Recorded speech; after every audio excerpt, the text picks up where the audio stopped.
Há lugares no mundo onde o silêncio fala mais alto que o tempo, onde pedras antigas carregam perguntas que ninguém sabe responder.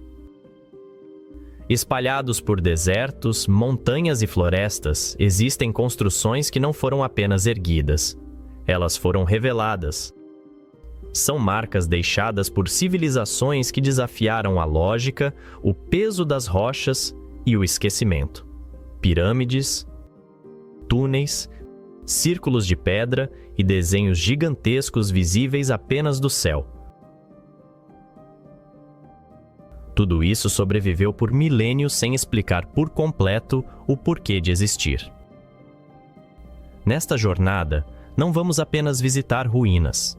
Vamos buscar sentido naquilo que talvez nunca tenha sido feito para ser entendido.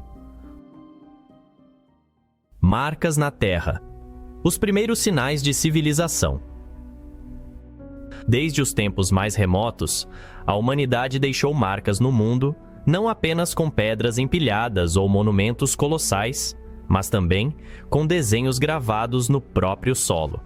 Esses registros antigos muitas vezes escapam dos olhos de quem caminha sobre eles, mas se revelam em sua totalidade apenas quando vistos do alto. É como se fossem feitos para deuses ou para visitantes vindos de algum lugar acima da atmosfera. Na Inglaterra, uma colina ondulada esconde um dos símbolos mais antigos e intrigantes da arqueologia britânica, o cavalo branco de Uffington. Esculpido com precisão há mais de 3.000 anos, essa figura de 110 metros foi desenhada escavando a vegetação superficial e preenchendo os sulcos com giz branco. De perto, quase nada se entende, mas de longe, ou melhor, do céu, um cavalo estilizado emerge com elegância primitiva. Ninguém sabe com certeza quem o criou, ou por qual motivo. Alguns dizem que era um símbolo tribal, outros acreditam que marcava um local sagrado. Mas o que impressiona mesmo é que, séculos antes da aviação ou da existência de drones, alguém se deu o trabalho de desenhar algo que só poderia ser compreendido do alto. E essa lógica parece se repetir em outras partes do mundo. No deserto do Atacama, no Chile, surge o Gigante de Atacama, uma figura humanoide de quase 100 metros, gravada em uma encosta árida e isolada. Com braços abertos, olhos ovais e um corpo esguio, o gigante observa o horizonte há mais de 1000 anos.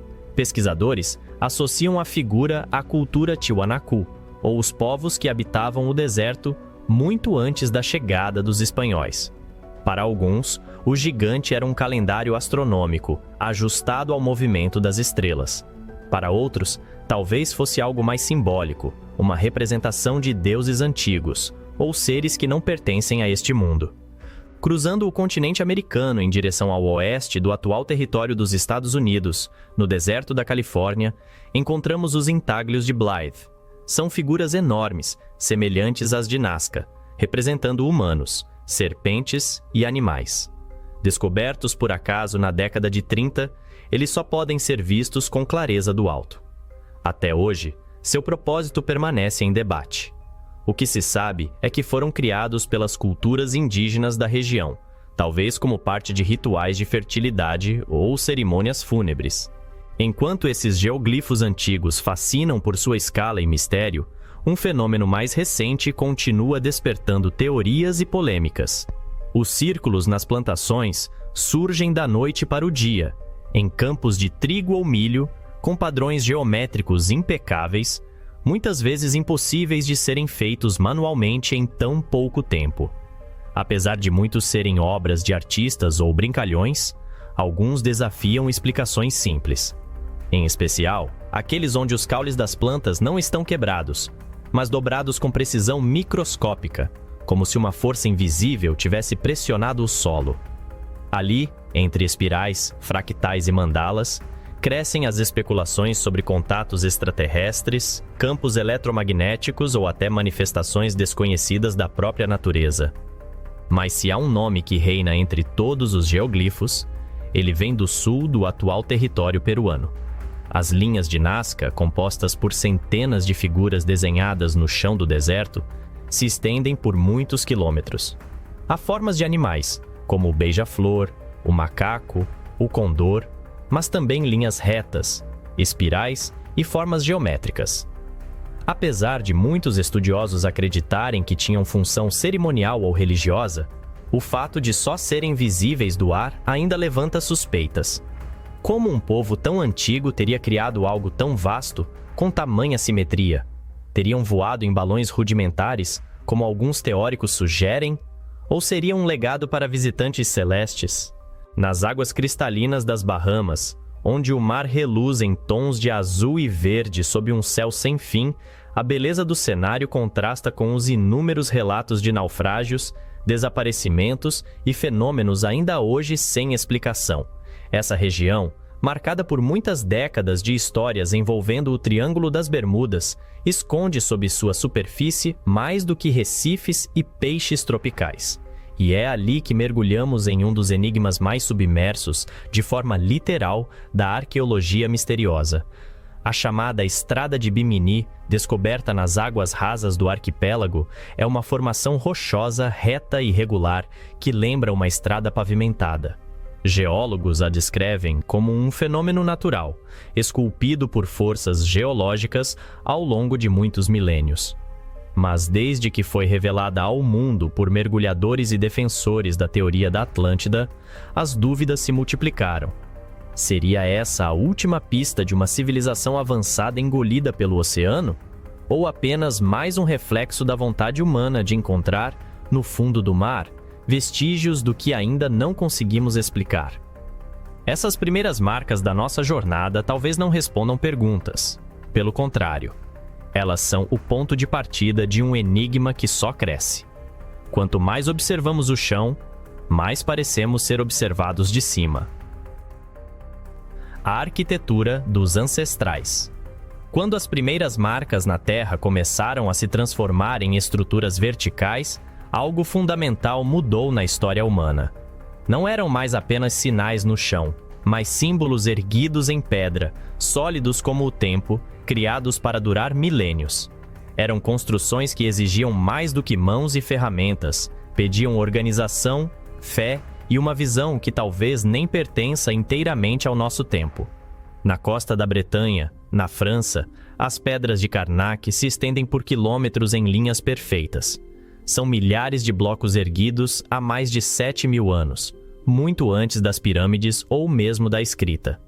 Grandes, médias e pequenas, todas alinhadas como se seguissem um código. Mas que código seria esse? Algumas teorias apontam para um calendário astronômico rudimentar. Outras sugerem caminhos cerimoniais ou locais de poder espiritual. O mais desconcertante é que, mesmo após séculos de pesquisa, ninguém consegue afirmar com segurança por que elas foram colocadas ali, nem como. O esforço exigido para transportar, erguer e alinhar tantas pedras desafia o senso comum sobre as capacidades das sociedades neolíticas. No norte da Escócia, sob o vento cortante das Ilhas Órcades, ergue-se o Anel de Brodgar, um círculo de pedra com mais de 100 metros de diâmetro, construído há cerca de 5.000 anos, em meio a um vale onde o céu parece mais perto da terra. A função exata do anel nunca foi esclarecida. Poderia ter sido um templo a céu aberto, um calendário solar ou o ponto central de uma comunidade ancestral que observava os ciclos da natureza com precisão religiosa. O lugar é tão envolto em lenda quanto em neblina. Dizem que suas pedras são guerreiros petrificados, amaldiçoados por dançarem depois do pôr do sol. Mas nenhuma estrutura megalítica é tão famosa ou tão envolta em especulações quanto o Stonehenge. Erguido na planície de Salisbury, no sul da Inglaterra, esse conjunto de pedras monumentais desafia todas as definições. Como um povo sem roda, sem animais de tração e sem metal, conseguiu mover blocos de até 50 toneladas por dezenas de quilômetros. Mais do que a técnica, o que intriga é o propósito. Alinhado com os solstícios, Stonehenge pode ter sido um observatório, um templo druida, um portal energético, ou tudo isso ao mesmo tempo. O que se sabe é que ele continua atraindo tanto peregrinos espirituais quanto cientistas em busca de respostas. Saindo das planícies inglesas para os vales montanhosos da Bulgária, encontramos uma ponte que carrega mais do que seu próprio peso. A Ponte do Diabo, construída na Idade Média sobre o rio Arda, exibe uma beleza arquitetônica indiscutível. Mas o que realmente chama a atenção são as lendas que a envolvem. Dizem que o construtor fez um pacto com o diabo para conseguir erguê-la com perfeição. Outros juram que, se você observar a sombra das pedras no momento certo do dia, verá um rosto demoníaco refletido nas águas. Superstição? Talvez. Mas para os locais, essa ponte ainda carrega algo sobrenatural e é tratada com o tipo de respeito que só o inexplicável impõe. E então, há as pirâmides de Gizé. Nenhuma outra construção antiga desperta tanta fascinação e debate. Erguidas há mais de 4.500 anos, as pirâmides desafiam as leis conhecidas da física e da engenharia de seu tempo. A pirâmide de Quéops, a maior delas, é composta por mais de 2 milhões de blocos de pedra, encaixados com uma precisão que hoje só seria possível com equipamentos a laser. Ela está perfeitamente alinhada com os pontos cardeais e sua base quase não varia em milímetros de um lado ao outro. Seriam túmulos, monumentos cósmicos, radares energéticos. Algumas teorias sugerem ajuda extraterrestre. Outras, apenas trabalho humano em escala inimaginável. Mas seja qual for a resposta, as pirâmides não parecem ter sido feitas apenas para os mortos. Elas parecem feitas para durar mais que qualquer civilização que já existiu. Essas pedras, erguidas com esforço, fé e talvez algo mais, não são apenas estruturas. São testemunhas silenciosas de uma inteligência que ainda tentamos entender. Deixadas como cartas de pedra escritas num idioma que a história ainda não conseguiu traduzir por completo. Cidades esculpidas na pedra. A grandeza escondida. Há lugares que nos impressionam pelo tamanho, outros pela beleza ou mistério. Mas há aqueles que provocam uma sensação diferente, mais profunda, quase existencial. São cidades inteiras que parecem não ter sido construídas, mas reveladas, como se sempre estivessem ali, escondidas dentro da pedra, esperando apenas o momento certo para emergir. Esses locais desafiam não só a lógica da engenharia antiga, mas também nossa própria imaginação. No deserto da Jordânia, entre cânions e penhascos avermelhados, surge Petra, a cidade esculpida nas rochas. À primeira vista, tudo parece cenário de cinema, e não é por acaso.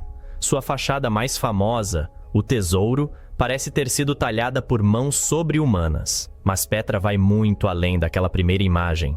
É um labirinto de túneis, templos, tumbas e escadarias talhadas diretamente na rocha viva. Foi capital dos nabateus, um povo que dominava as rotas comerciais e dominava também o segredo da água em pleno deserto. O mais intrigante é que, ao contrário de outras civilizações que erguiam paredes, os nabateus removeram a pedra, transformaram montanhas em arquitetura. E mesmo hoje, séculos depois de seu abandono, há partes de Petra que ainda não foram totalmente exploradas. É como se o passado ainda estivesse ali, sussurrando por entre as fendas de pedra.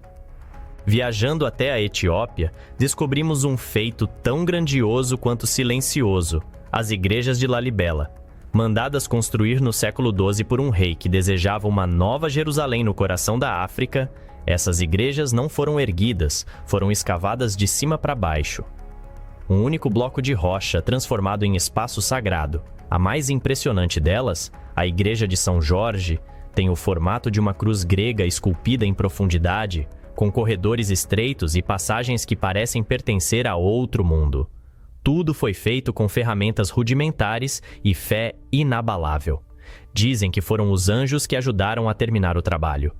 E ao caminhar entre aquelas paredes silenciosas, sem sinais de alvenaria ou junção, é difícil discordar da lenda. Mas se Lalibela foi escavada verticalmente, a cidade subterrânea de Derinkuyu, na Turquia, segue o caminho oposto, para baixo, cada vez mais fundo. Escondida sob a Capadócia, essa cidade poderia abrigar mais de 20.000 pessoas, com ventilação, depósitos de alimento, igrejas, escolas e até áreas para gado. São dezenas de níveis cavados no solo vulcânico, conectados por túneis estreitos e protegidos por pedras circulares que funcionavam como portas. Não se sabe ao certo quando começou a ser escavada, nem por quem, mas acredita-se que foi utilizada durante séculos como refúgio contra invasores. Derinkuyu não foi feita para impressionar, foi feita para sobreviver. E, no entanto, impressiona mais do que muitas das maravilhas erguidas à luz do sol. Na América Central, a cidade de Teotihuacan parece ter sido construída por gigantes. Suas avenidas largas, alinhadas com precisão astronômica, e suas pirâmides monumentais, especialmente as do Sol e da Lua, rivalizam em escala com as pirâmides do Egito. Mas o mais curioso é que quando os astecas chegaram à região, a cidade já estava abandonada. Eles a chamaram de lugar onde os deuses nasceram. Ninguém sabe quem a construiu, nem por quê. O que se sabe é que Teotihuacan foi meticulosamente planejada, não apenas como uma cidade, mas como um espelho da cosmologia.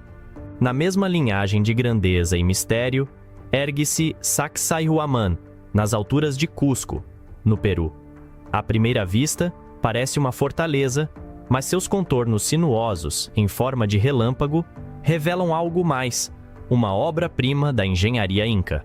Ali, blocos de pedra gigantes, com mais de 100 toneladas, foram esculpidos e encaixados com tanta precisão que nenhuma lâmina de faca atravessa suas frestas. Não há argamassa, apenas cortes perfeitos, como se as pedras tivessem sido moldadas por calor ou tecnologia desconhecida. E ainda assim, foram feitas por um povo que, oficialmente, não possuía metalurgia avançada. É um quebra-cabeça tridimensional cravado na montanha, desafiando qualquer explicação simples. Mais distante e menos visitada está Hattusa, a antiga capital do Império Hitita, perdida nas planícies da atual Turquia.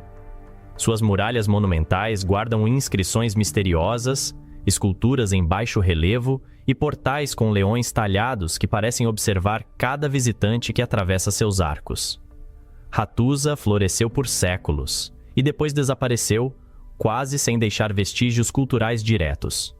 O que permanece ali são traços de uma civilização altamente organizada que desenvolveu leis, diplomacia e urbanismo, e que ainda hoje intriga arqueólogos com sua arquitetura imponente e sua saída silenciosa da história. Cruzando o deserto da Arábia, surgem as tumbas de Alula, talhadas nas falésias do noroeste saudita. Esse sítio arqueológico monumental, muitas vezes comparado a Petra, revela a maestria do povo nabateu em esculpir templos diretamente na rocha. Portas gigantescas e fachadas esculpidas com detalhes geométricos emergem de paredões dourados como se brotassem da própria terra. Pouco explorada até recentemente, Alula é um elo entre o mundo antigo e o presente, onde história, deserto e espiritualidade se entrelaçam. Cada túmulo esculpido parece guardar não apenas restos mortais, mas também ecos de uma civilização que dominava o vazio com elegância silenciosa. E então, finalmente, chegamos a Machu Picchu. Escondida por séculos entre os picos nublados do Peru, essa cidade foi redescoberta apenas no século XX. Mas ao contrário de outras ruínas, Machu Picchu parece ter sido preservada, quase protegida pelo próprio ambiente. Suas paredes de pedra, perfeitamente ajustadas, resistem a terremotos. Seus terraços controlam a erosão. Suas fontes distribuem água como se tivessem sido projetadas por engenheiros modernos. Mas, acima de tudo, Machu Picchu transmite uma sensação de harmonia. É como se os incas tivessem construído não contra a natureza, mas com ela. E ainda hoje, caminhando por seus corredores silenciosos e escadas intermináveis, é impossível não sentir que estamos diante de algo maior do que nós, não apenas uma cidade, mas um santuário da alma humana. Lugares de fé e poder, o sagrado e o misterioso. Se há algo que move montanhas mais do que ferramentas, mais do que guerras ou impérios, é a fé. A crença no invisível, no eterno, no que escapa à lógica, é capaz de transformar paisagens, erguer monumentos e criar espaços onde o tempo não corre, ele reza. Em muitas partes do mundo, a espiritualidade foi talhada em pedra, empilhada em altares ou escondida em montanhas. São lugares onde a devoção se mistura com o mistério, onde o sagrado e o inexplicável caminham lado a lado. Em Jerusalém, uma cidade onde cada pedra respira história e tensão, está a Igreja do Santo Sepulcro. Para milhões de cristãos, esse é o ponto mais sagrado do mundo, o lugar onde Jesus teria sido crucificado, sepultado e, segundo a fé, ressuscitado.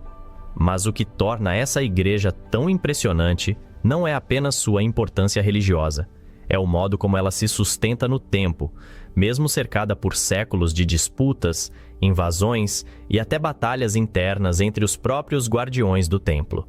Lá dentro, a atmosfera muda. O ar parece mais denso, como se cada vela acesa carregasse não só orações, mas também lágrimas, promessas e uma esperança silenciosa. Poucos lugares no mundo concentram tanta história, tanta dor e tanta reverência em um só ponto. Mas a fé não é feita só de dor. Às vezes, ela se manifesta em paisagens que parecem ter sido criadas apenas para o espanto. No coração da Catalunha, o mosteiro de Montserrat parece brotar das próprias montanhas que o cercam. Erguido entre formações rochosas únicas, quase surreais, esse santuário é lar da imagem da Virgem de Montserrat, ou La Moreneta, uma das mais veneradas da Espanha. Peregrinos escalam trilhas íngremes em busca de contato com o divino. Lá em cima, a vista é tão grandiosa quanto o silêncio. E entre cânticos e neblinas, há quem diga que a montanha guarda relíquias esquecidas e que monges antigos conheciam segredos que hoje só existem nas entrelinhas das orações.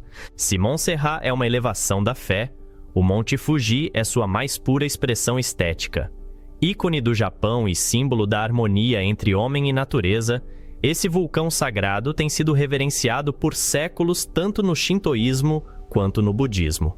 Sua forma quase perfeita domina a paisagem como uma entidade viva, silenciosa e observadora. Escalá-lo não é apenas um desafio físico, é um rito espiritual.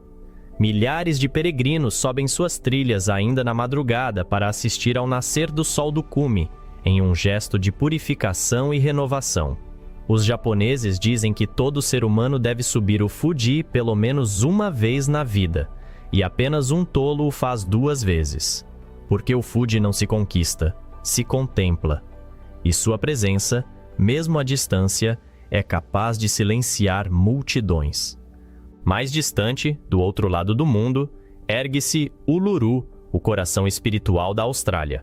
Esse monólito gigantesco, também conhecido como Ayers Rock, se ergue em meio ao deserto com uma presença quase sobrenatural. Para o povo Anangu, Uluru é muito mais do que uma formação rochosa. É uma entidade viva, moldada pelos espíritos ancestrais durante o tempo do sonho. Cada fenda, cada curva, cada sombra sobre a pedra conta uma história sagrada, passada de geração em geração. Subir em Uluru, por muito tempo, foi visto como ofensa espiritual. Hoje, o respeito por essa visão cresce, e o local é reverenciado como um elo entre a terra, o céu e o invisível. Quando o sol se põe e Uluru muda de cor diante dos olhos, do vermelho intenso ao púrpura profundo, é como se o tempo parasse para ouvir o que a pedra tem a dizer. Não muito distante dali, outro pedaço do mundo permanece congelado no tempo e na fé, o Monte Athos, na Grécia. Um território autônomo habitado apenas por monges ortodoxos e, por decreto milenar, proibido a mulheres. Ali, a vida segue um ritmo que escapou à modernidade. Os dias são marcados por sinos e orações. Mosteiros medievais pendem de penhascos, quase desafiando a gravidade. E os manuscritos guardados em suas bibliotecas são mais antigos que muitos países atuais. Visitar Athos é como mergulhar em um mundo paralelo, onde o digital não tem poder e a presença divina é quase palpável. E mesmo aqueles que não compartilham da fé ortodoxa sentem ali uma paz que parece fora de lugar no século XXI. Enquanto o Ocidente construiu catedrais para tocar os céus, o Oriente preferiu representá-los em pedra. Na Indonésia, o Templo de Borobudur se ergue como uma mandala gigantesca esculpida em lava vulcânica. Com mais de 2.000 esculturas e centenas de estupras, pequenos monumentos budistas, o templo é, ao mesmo tempo, um lugar de meditação, um mapa do universo e uma história contada em pedra. Caminhar pelos seus andares é como subir da terra ao nirvana. Cada degrau, cada parede é uma lição visual. E mesmo para os que não compreendem os ensinamentos de Buda, há ali uma harmonia tão precisa que beira o transcendente. Fechando este ciclo de fé e lenda, chegamos à Inglaterra, onde a névoa do mito envolve a abadia de Glastonbury. Suas ruínas ainda impressionam, mas o que realmente atrai peregrinos modernos é o que elas representam. Para muitos, ali está enterrado o lendário Rei Arthur. Outros acreditam que o cálice sagrado, o Santo Graal, foi escondido por ali, talvez sob a colina de Glastonbury. Mas mais do que relíquias, Glastonbury oferece um tipo de espiritualidade que transcende religião. É um ponto de convergência entre o cristianismo esotérico, a mitologia celta e as novas formas de fé do mundo contemporâneo. Um santuário onde o passado e o futuro parecem se encontrar em silêncio, como se estivessem esperando algo ou alguém. O inexplicável. O cume do mistério humano. Depois de caminhar por desertos riscados com símbolos, por pedras alinhadas com as estrelas e por cidades esculpidas nas entranhas da terra, chegamos à última fronteira desta jornada e talvez a primeira fronteira da nossa ignorância. Lugares onde o real e o impossível se olham nos olhos, onde a ciência encontra o seu limite e onde o silêncio fala mais alto que qualquer evidência. Aqui, as perguntas não são apenas históricas ou arquitetônicas.